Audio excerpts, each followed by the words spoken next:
Hello everyone, Courtney here. Just in time for Halloween. Are you ready to learn more about the monster in the abyss? The first part of overcoming that monster is putting a name to it. Are you ready to find out? Let's cut the excuses and dive right in. This gets deep, fast, but don't worry. I'll have a rope connected to you while we are spelunking. Are you ready to get philosophical? Welcome to episode number 8. Let's get into it. Where inventing, passion, and hard work intersect. Welcome to the Serial Inventing Podcast. Bite-sized, perspective-altering episodes on serial inventing and beyond. From motivating key tips on product licensing to obstacle-busting conversations on transitioning to a full-time serial product developer. Buckle your seatbelt, because you're in for a ride. Warning, this podcast may motivate you to make wild decisions that will propel you forward in your inventing career and hijack more of your time for your passion. If you aren't ready to make it happen, then this podcast isn't for you.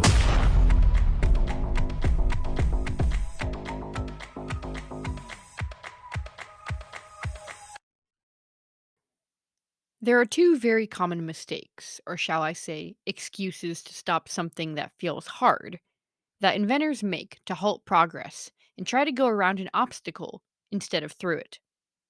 After all, going around a barrier is much easier than putting in the hours doing the hard drilling, pounding, and breaking that is needed to go completely through an obstacle. And sadly, it is far too common in both beginners and serial inventors, so it's about time we looked straight into that abyss and gave it a name. But first, let's talk about what these two excuses are. Number 1. Working on many products at once when learning the process. This mistake is more common towards new inventors. When you have many ideas, it's hard not to get excited that soon enough you could be pitching all of your ideas. You'll want to close that gap of time as fast as you can to get to the good part, not realizing how important that gap you are trying to close really is. At InventRight, we highly recommend you start with one product idea to work on and learn the 10 steps with. By doing so, you have a chance to be able to see the product fully through without other external product idea new shiny object syndrome distractions. It will be the quickest way to 1. Get the product to market, and 2. Learn the process. Think of this like learning how to create a custom bike for the first time to be able to get the best ride. If you bought 5 different sets of bike parts and wanted to learn about the different braking systems on each one, then move on to the next part to learn about, and the next after that, for each bike, by the time you learned about every single part, you may not even be interested in making it now, let alone finally riding one. It's all theory. And even if you do get to making them all at once, as we don't recommend, putting all of the structure together first, or the market research in licensing, then piece by piece, it will be years until you actually ride one. Again, who's to say you didn't do all of this for nothing by losing interest in it in the middle of production? Many inventors want to work on many products at a time, doing the market research for 5 ideas, then the prototype for all 5, then 5 sell sheets, and so on and so forth. Each product has its own developmental journey. Some products need more brainstorming or learning the industry it is in to create a good sell sheet. Some products only need a virtual prototype instead of a physical one. Each is on their own path, just like how kids each have their own developmental journey.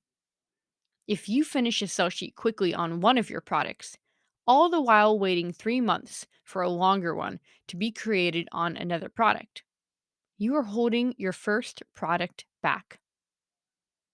If you had 3 kids and they were 10 years old, 12, and 16, would you wait until your 10-year-old was 16, 6 years later, so you can teach all of your kids at the same time how to drive?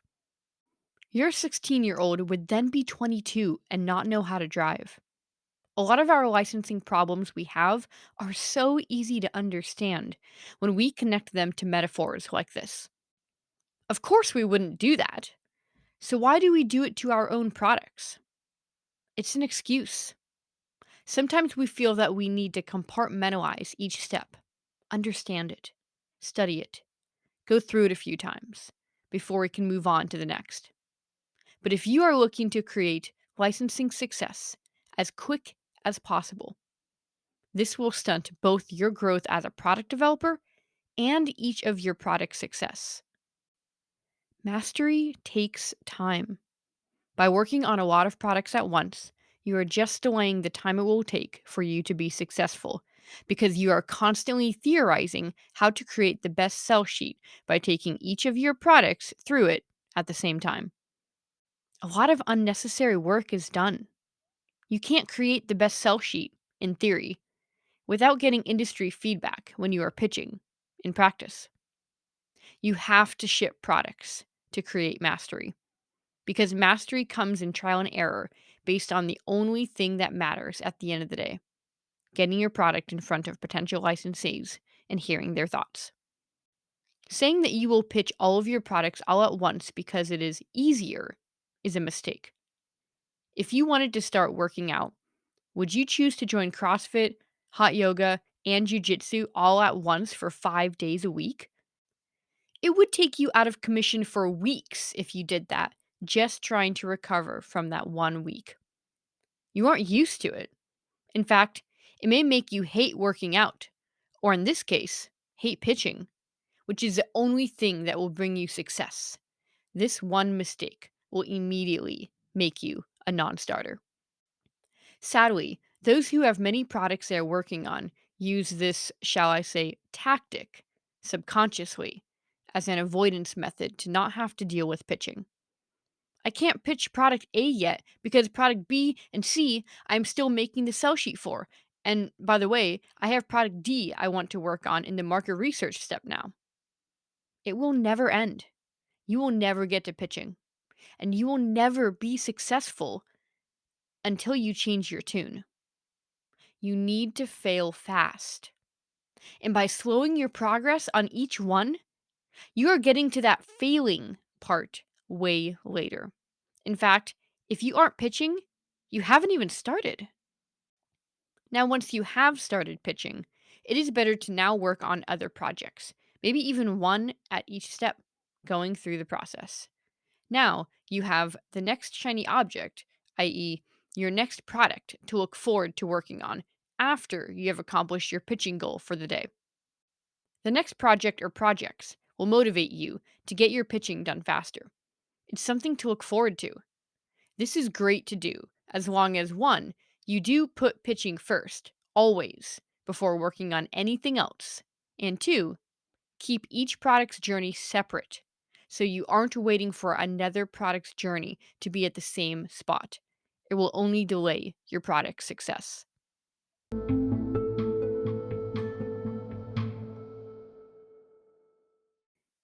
And the number two mistake is more often true for serial inventors than beginners, and that is stopping your product's journey too early without industry knowledge of it making sense to stop. Now, if you truly lose passion for a product, and though you were once excited about it and took it through all of the steps and got it to pitching, all for 1 month into pitching, you lose interest, well, then maybe you should rethink why you spent all of that time working on it and why you now have lost the passion to pitch it. I would introspect and dissect that reason for a loss of passion. But when that does truly happen, that is okay. You can absolutely shelve the product.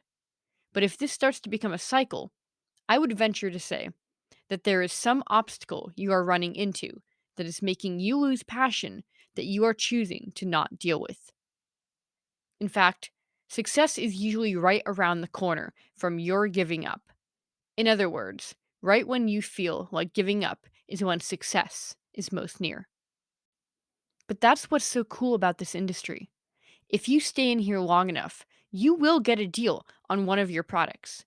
It's just that success often takes far too long than you want to wait for and weeds out people who aren't seriously committed to their success.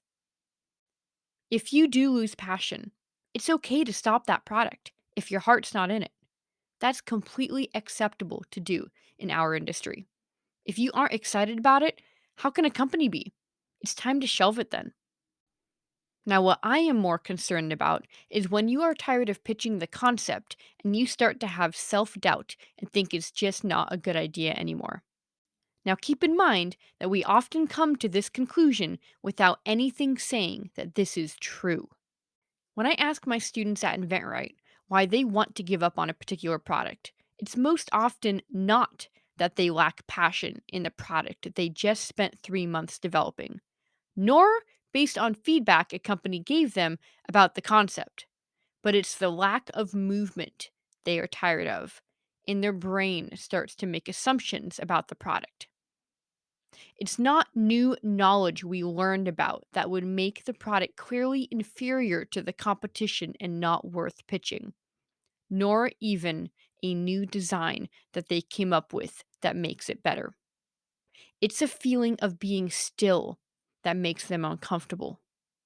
And with everyone constantly overbusying themselves these days, we seem to be afraid of stillness and silence. And so when one of our products is not getting much traction and feels still, I think we get nervous and scared of that newfound stillness and want to stop that uncomfortable feeling. After all, to quote famous philosopher Nietzsche, battle not with monsters, lest ye become a monster. And if you gaze into the abyss gazes also into you. Now, there are many ways to interpret this quote, but what is most pertinent to us in this moment is the following notion: we are afraid of success. Because getting to the point of success most often means facing our shadow of our own self, understanding why we are uncomfortable in stillness, and why we would rather make excuses than be successful. Because facing ourselves is hard and sometimes painful. And sitting in stillness is the first thing you need to do to get to your shadow.